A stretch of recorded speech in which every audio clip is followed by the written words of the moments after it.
Hello everyone. आज हम class 9th economics का 4th चैप्टर स्टार्ट करने जा रहे हैं जिसका नाम है फूड सिक्योरिटी इन इंडिया। ठीक है, तो सबसे पहले हम समझते हैं फूड सिक्योरिटी होती क्या है। अभी इकोनॉमिक्स के आप फर्स्ट सेकंड और थर्ड चैप्टर को पढ़ करके इकोनॉमिक्स क्या है इसका बेसिक आइडिया ले चुके होंगे। ठीक है, तो हम पहले इस चैप्टर में समझने वाले हैं कि फूड सिक्योरिटी होता क्या है। तो फूड सिक्योरिटी का मतलब है अवेलेबिलिटी, एसेसिबिलिटी और affordability of food to all the people at all the time. ठीक है, फूड सिक्योरिटी का मतलब है लोगों को फूड अवेलेबल हो, साथ साथ एसेसिबल हो और अफोर्डेबल भी हो, वो भी सभी लोगों को सभी समय थ्रू आउट द ईयर। अगर फूड अवेलेबल है तो उसको फूड सिक्योरिटी बोला जाएगा। और फूड इनसिक्योरिटी कब बोला जाएगा? जब फूड अवेलेबल, एसेसिबल या फिर अफोर्डेबल ना हो तो उसको फूड इनसिक्योरिटी बोला जाएगा। ठीक है, तो सबसे ज़्यादा फूड इनसिक्योर कौन है? वो पुअर हाउस होल्ड हैं।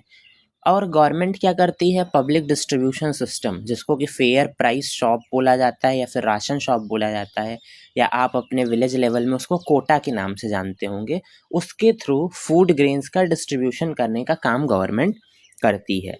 तो सबसे पहले हम देखेंगे कि फूड सिक्योरिटी है क्या। आप सभी को पता है कि फूड सबसे ज़्यादा इसेंशियल है। जैसे हवा ज़रूरी है हमारे लिए, वाटर ज़रूरी है, पानी ज़रूरी है, उसी तरीके से फूड भी ज़रूरी है। लेकिन फूड सिक्योरिटी का केवल ये मतलब नहीं है कि हमको 2 टाइम का खाना मिलता जा रहा है, 2 टाइम्स का मील मिलता जा रहा है। इसका ये मतलब नहीं कि फूड सिक्योरिटी यही है कि पेट भर के हम खाना खा ले रहे हैं। फूड सिक्योरिटी की मीनिंग थोड़ी सी वाइड है।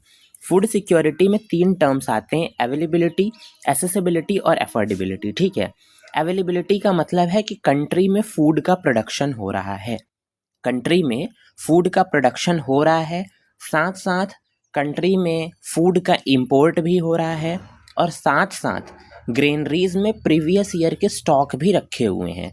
तभी क्या होगी? फूड की अवेलेबिलिटी होगी। मतलब प्रोडक्शन भी हो, इंपोर्ट भी हो और स्टोरेज भी हो, तब फूड की अवेलेबिलिटी होगी। दूसरा है एसेसिबिलिटी। एसेसिबिलिटी का मतलब है कि फूड जो है सभी लोगों तक पहुँचे। ठीक है, सभी लोग फूड को एसेस कर सके। ऐसा नहीं कि कोई ऐसा रिमोट एरिया है, विलेज एरिया है जहाँ पे फूड अवेलेबल ही नहीं है। हो सकता है कुछ डेजर्ट एरिया ऐसे हों जहाँ पे प्रोडक्शन नहीं किया जा सकता, तो वहाँ पे फूड को पहुँचाना, ये क्या है? एसेसिबिलिटी है। और साथ साथ अफोर्डेबिलिटी, मतलब प्राइजेज इतने ज़्यादा हाई ना हो फूड के कि नॉर्मल लोग उसको ख़रीद ही ना पाएँ, जो पुअर पीपल हैं वो फूड को अफोर्ड ही ना कर पाएँ। मतलब लोगों के पास इनफ मनी हो कि वो सफिशिएंट क्वालिटी ऑफ फूड खरीद सकें, सफिशिएंट क्वांटिटी ऑफ फूड खरीद सकें। साथ साथ वो फूड न्यूट्रिशस होना चाहिए, ये नहीं कि ख़राब ग्रेन उनको मिल जाए। वो एक सफिशिएंट क्वांटिटी में मिले, साथ साथ वो न्यूट्रिशस होना चाहिए और सेफ़ होना चाहिए। पूरी डाइटरी नीड्स को, बैलेंस डाइट को उनके फुलफ़िल करे, ऐसा होना चाहिए वो फूड। तो फूड सिक्योरिटी में आपको समझ में आया कि 3 चीज़ें होती हैं। पहला कि लोगों के पास इनफ फूड अवेलेबल हो, साथ साथ लोगों के पास इतनी कैपेसिटी हो कि वो एक्सेप्टेबल क्वालिटी ऑफ फूड को ख़रीद सकें, और तीसरी बात कि कोई भी बैरियर नहीं होना चाहिए उनके फूड एसेस करने में। ठीक है, फूड को एसेस करने में कोई बैरियर ना हो, कोई कठिनाई ना हो, उनको आसानी से फूड अवेलेबल हो जाए। ठीक, अब हमने समझ लिया कि फूड सिक्योरिटी क्या है। मतलब लोगों के पास फूड की अवेलेबिलिटी, एसेसिबिलिटी और अफोर्डेबिलिटी तीनों चीज़ होनी चाहिए, तभी फूड सिक्योरिटी होगी। ठीक है, लेकिन फूड सिक्योरिटी क्यों ज़रूरी है? तो आइए समझते हैं फूड सिक्योरिटी क्यों ज़रूरी है। Why food security? तो आपको पता है कि सोसाइटी में कुछ पुअर सेक्शन होते हैं, कुछ रिच सेक्शन होते हैं। तो जो पुअर सेक्शन होते हैं उनके पास थोड़ी सी कैपिटल या फिर इनकम की कमी होती है। अब इनकम की कमी होने के कारण वो फूड को एसेस नहीं कर पाते हैं, फूड को अफोर्ड नहीं कर पाते हैं। तो सबसे ज़्यादा फूड इनसिक्योर वही लोग हैं। साथ साथ जो रिच पीपल हैं या फिर पुअर से थोड़ा सा अबव वाली कैटेगरी में आने वाले लोग हैं, वो भी फूड इनसिक्योर हो जाते हैं। क्यों? क्योंकि कुछ कैलामिटी आ जाती हैं, जैसे या फिर नेचुरल डिज़ास्टर आ जाता है, जैसे कि अर्थक्वेक, ड्रॉट, फ्लड, सुनामी। इन सभी के कारण क्या होता है? वाइड स्प्रेड क्रॉप का फेलियर हो जाता है।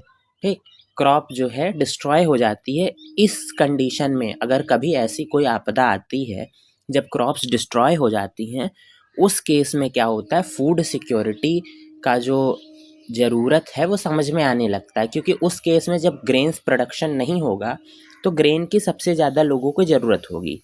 जब ग्रेन का प्रोडक्शन नहीं होगा तो फूड की शॉर्टेज हो जाएगी, और जैसे ही फूड की शॉर्टेज होगी प्राइजेस ऑटोमेटिकली बढ़ जाएंगे। ठीक है, इसलिए क्या होता है, जब प्राइजेस बढ़ जाएंगे, फूड की शॉर्टेज होगी, तो सभी लोग उसको खरीदने में सक्षम नहीं होंगे। उस टाइम में क्या होता है, अगर ये कैलामिटी लंबी खिंच जाती है, लॉन्ग पीरियड ऑफ टाइम तक खिंच जाती है, तो एक सिचुएशन आ जाती है जिसको हम कहते हैं स्टारवेशन, मतलब भुखमरी की सिचुएशन आ जाती है। और अगर वाइड स्प्रेड ये स्टारवेशन होता है तो फैमिन आ जाती है, महामारी आ जाती है, लोगों की लार्ज स्केल पर डेथ होने लगती है। इस वजह से फूड सिक्योरिटी बहुत ही ज़्यादा इसेंशियल है। ठीक है, एक एग्जांपल देखते हैं। 1943 में बंगाल में एक फैमिन आई थी, मोस्ट डिवास्टेटिंग फैमिन थी वो, जिसमें लगभग 30 लाख पीपल की डेथ हो गई थी बंगाल में।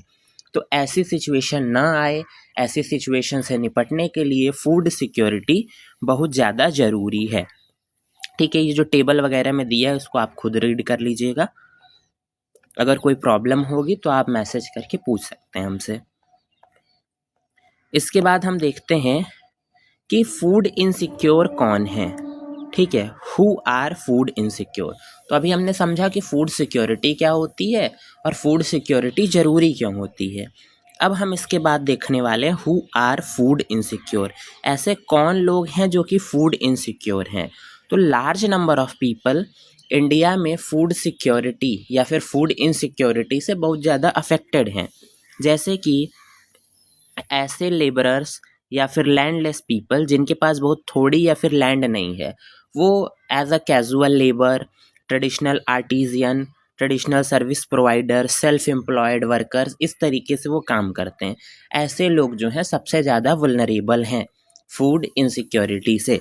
ठीक, अर्बन एरियाज़ में फूड इनसिक्योर ऐसी फैमिलीज़ हैं जिनके वर्किंग मेंबर्स जो हैं जनरली इल पेड ऑक्यूपेशंस में एम्प्लॉयड हैं, मतलब ऐसी जॉब्स या फिर कैजुअल लेबर्स के तौर पे एम्प्लॉयड हैं जिसमें उनको पेमेंट अच्छी नहीं मिलती है या फिर फ्लक्चुएशंस देखने को मिलता है। ये सारी चीज़ें हमको देखने को